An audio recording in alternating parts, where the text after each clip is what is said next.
The revolution will not be televised. The revolution will be live.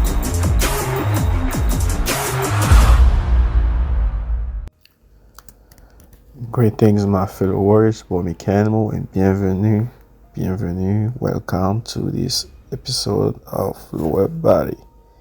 Yes, we're working on the lower body. I'm combining my dynamic effort day and my max effort day.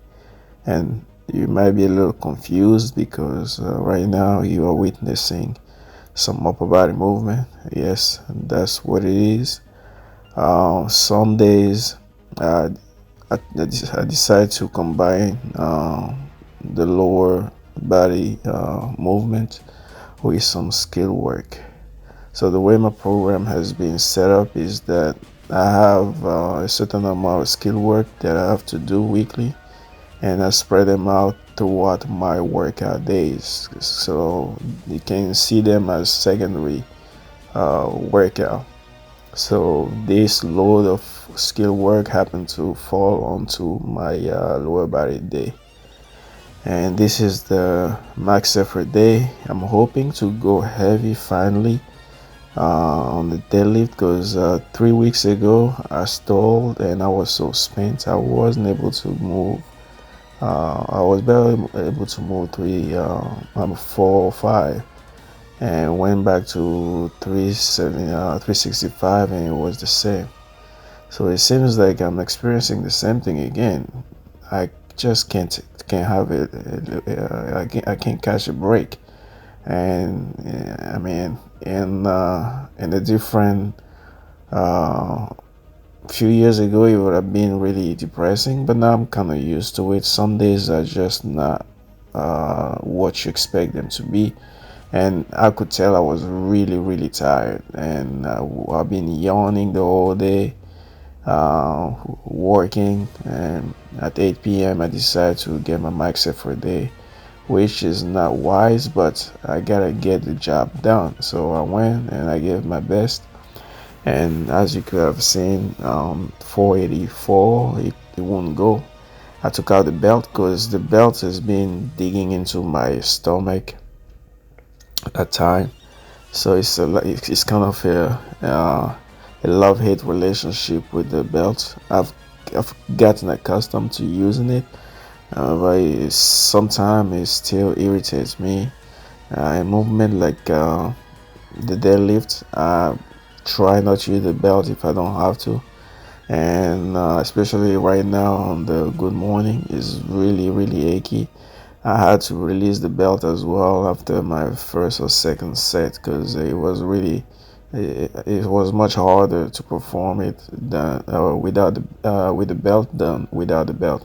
Like you can see here, I released the belt so I could have a more comfortable performance, and it went pretty well. So far, my accessories are on track. I have not experienced any feeling of stall or plateau. I've been using the data from last year to tailor better my workload so that I don't I don't get overworked. And me being overworked, me looking overworked for this max effort day is most likely due to lack of enough sleep and life stress and everything. So I'm not gonna really worry about it, given that my accessory work has been on track. I'm all good to go. And then I finish up with those back hyperextension, and fast forward to my dynamic effort day 2 days later, and we have obviously, like I mentioned earlier, you have a sprinkle a little bit of skill work at the beginning of my lower body day, actually in between, because sometime in between clients I have to get my workout in, so that's when I sprinkle the skill work. And while I'm waiting for more time to get the biggest load of the job done, which is what I'm doing right now, much later on that day. I've had some long break enough to get my volume work on the lower body, and guess what? It's been amazing, man. Like, I don't feel the strain anymore on my IT band. Like, it feels like it has healed. I could have. I mean, I've started to feel a little bit of relief already last week, and I couldn't confirm it until I get you know until I get like some substantial amount of work, which is happening right now. And yeah, it's safe to assume that those 3 months, 3 months of half of agony and pushing through and trying to be conservative on the volume and all that nonsense that a warrior don't want to go through of the past, you know. So right now I'm going for a classic 3x10 with about 70% of my last max effort load that I recall having done like 2.5 months ago. So I still kept on doing max effort until I couldn't bear it anymore. And the last time I maxed effort on this SSB bar, it was 365. Because the 405, I've bailed out on it. It was painful, and I had to fail that max effort. The 365 being the load that I've known to have done properly. I used 7% of it and did the 3x10, which I'm going to build on this, adding 10 pounds weekly for the next 4 weeks and build some substantial volume. And I'm gonna avoid the dynamic speed work and just focus on 3x10 as opposed to 12x2 to avoid like waking any type of strain again on the IT band. And now, as far as the deadlift, I'm just gonna be doing the speed work, no volume work for the deadlift, because as much as I like to deadlift, it's not really a priority of mine because it's so taxing on your nervous system. So the best way for me to grease the groove is just to keep the dynamic efforts there and work on my speed of execution and my technique, obviously. While once every 2 weeks, max effort and call it a day, And yeah, just that's how it's gonna be going. No volume work on the deadlift, just sticking to speed and then do some typical 3x10 on the squats. And to finish up, I'm doing some GPP work, some general conditioning, if you want to call it that way. I'm tossing the ball above my head, and the sandbag is about 100 pounds. And my goal is to in one time shoot it above, but you can see that after even the first one I barely did like in one smooth motion. From the second repetition up onward, I had to kind of pull and then push it above.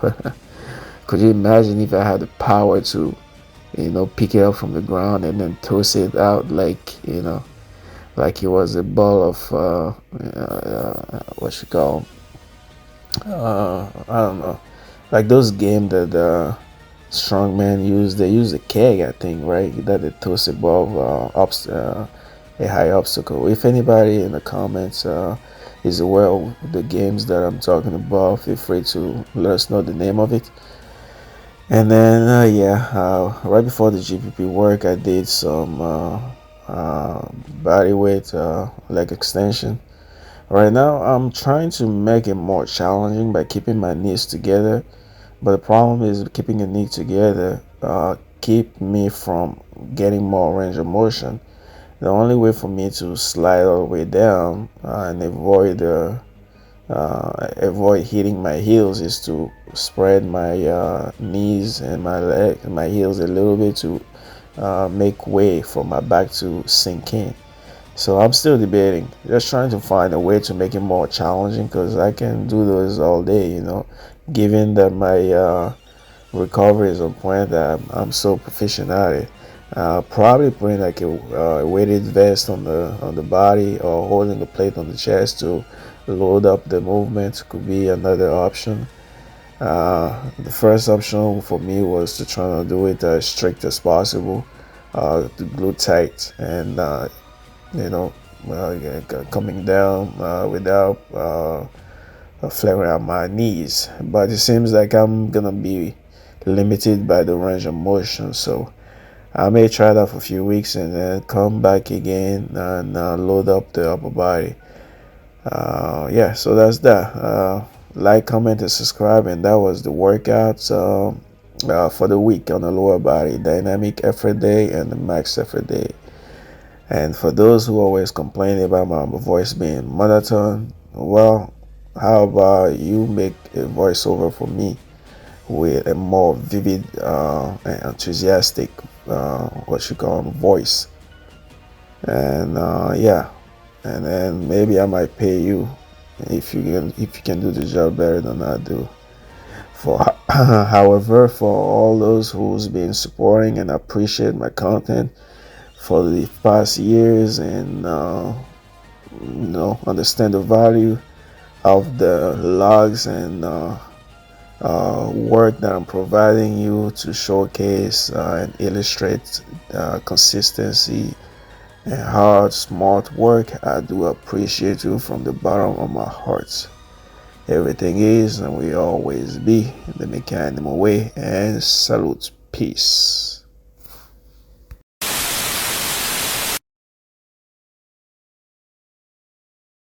The revolution will not be televised. The revolution will be live.